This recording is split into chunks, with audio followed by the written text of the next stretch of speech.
Welcome into Bengals Breakdown once again, and for the final time this week. Tom Downey here. Stone Shields back full-time again once the week wraps up. We're taking a look at some roster battles for the Bengals on offense in training camp and preseason. Now, we're focused on the ones that are the most impactful, guys that are going to start, that could play a key backup rotation role. Less so the guys that are just fighting like hell to make the 53-man roster or even practice squad. Now, if you want roster battles on defense, which I think might be most intriguing, even though offense is a little bit sexy or whatever, then type me in the comments section. First up is the right tackle spot. How big of a battle this is, I think does remain up for debate and conversation, but it's a two-man race, pretty clearly. It's going to be Trent Brown, the veteran on a one-year deal, or the first-round rookie out of Georgia, Amarius Mims.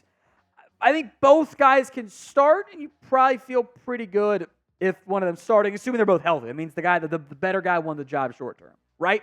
Brown has proven he can play in the NFL at a fairly high mark. He's a good run blocker. He forms the Great Wall of Cincinnati with Orlando Brown, some of the biggest offensive tackles in the game together, although Amarius Mims is also pretty good. Brown has had issues at times staying on the field for a variety of reasons. That's why you're not paying him that much. You can also pinch hit at left tackle as needed. Mims is the future. It's the question of, okay, when does the future start? Is that week 1? Is that week 10? Is it not even in 2024? That's what we have to figure out in camp and the preseason. I am a big believer in Mims. I was ready to risk it all for him. I had him higher than J.C. Latham on my board, and Latham went top 10. Despite that, I still think Brown starts week 1. I think the Bengals want to give the first crack to the veteran, the experienced player. I do think we see Mims this season, whether it's because Brown goes down again, they want to make the switch around the bye week, whatever. I do think we end up seeing Mims get real playing time in critical moments at the right tackle spot. I will die on this hill. Mims is not raw, he's just inexperienced. So give him playing time in camp, in the preseason, and eventually hand the keys over to him at some point in the regular season. So pick a right tackle. Who do you want out there week 1 if both are healthy? AM for Amarius Mims, TB for Trent Brown. Sound off with the pin comment of today's show. Next up is running back. And this is not one's going to play, one's not going to play. This is going to be a rotation. Heavily led by Zack Moss and Chase Brown. That's what we're really focused on. RB3's up for grabs too, but I want to talk about who's the lead back, right? Is it Moss? Is it Chase Brown? I am excited about this duo in Cincinnati with Joe Mixon now gone out in Houston, which they were able to trade him, which was good for the Bengals. Last 2 years, the efficiency, the advanced stats, the metrics, the eye test, all of it, it's pretty intriguing. You know, his numbers, Zack Moss's numbers in 2023, didn't look that different from Jonathan Taylor's. I feel like that should mean something.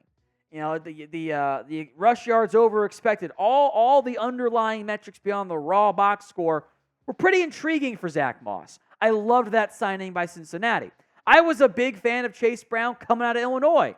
I think the one big change you get with this backfield compared to Mixon, get more explosive plays. Moss made them in Indianapolis. Brown made a bunch of them in a small sample size this year. In the end, remember, I was high on Zack Moss in free agency. I thought that was one of the best running back contracts handed out. Cheap, affordable, short-term, get-out-of-able if needed. I don't know if that's a word or not, but we'll pretend it is. And fills the starting spot. I was high on Chase Brown in the draft, about a round higher I was on him than where he went. So my solution is a cop-out solution, but I think it works. Use them both. You don't have to force-feed one guy 289 touches. You can rotate them. Ride the hot hand. If it's a Zack Moss game is hot, feed Zack Moss. Chase Brown's busting out some big plays, feed Chase Brown. Use them both. I think they're kind of interchangeable to an extent too, which I think matters. So pick a running back. Who do you want to be the 1A at minimum? ZM for Zack Moss, CB for Chase Brown. Over now to the wide receiving room. Obviously, Jamar Chase is going to be your receiver 1 and 2. Who's receiver 3? I think if you got an honest answer from the organization, unanimously it would be Jermaine Burton. They have invested more in him. I think they see the inside-outside flex that maybe Yoshi Voss and Charlie Jones don't necessarily offer, although I think those guys are in the conversation. Maybe even Trent Brown as well. Burton, who has that dog in him and also the beware of dog sign in him, had got better each year. Georgia, Alabama. He can push the ball. He can go downfield as a vertical threat. I called him streak at Alabama because, A, that was his best route. Also, he was kind of streaky sometimes. 20 yards per catch. Never caught more than 40 balls in a season. I think that high, explosive play rate, though, again, it was a consistent theme for the Bengals on offense this offseason. Trenton Irwin is like your floor, right? Worst case, we'll throw Trent out there. Joe Burrow trusts him. Chemistry matters between a quarterback and a receiver. And Burrow's one of those special quarterbacks. The great ones will tell you, whether it's Brady, Mahomes, all these players, Burrow, I think this conversation too, they don't care how fast you are, how big you are, whatever. If you're in the right spot at the right time, they'll get you the ball. Trenton Irwin is often in the right spot at the right time. There's also other youngsters. Charlie Jones, who I think they were a bit disappointed by last year. Injuries did not help. Is he a slot? Is he an outside guy? He's kind of been caught in between. And then I believe in Andre Yoshivas as well. I think you got a good receiving core. You don't even have to lock it in 100% of your receiver. 3 snaps go to one guy. Yoshivas was really good in the red zone.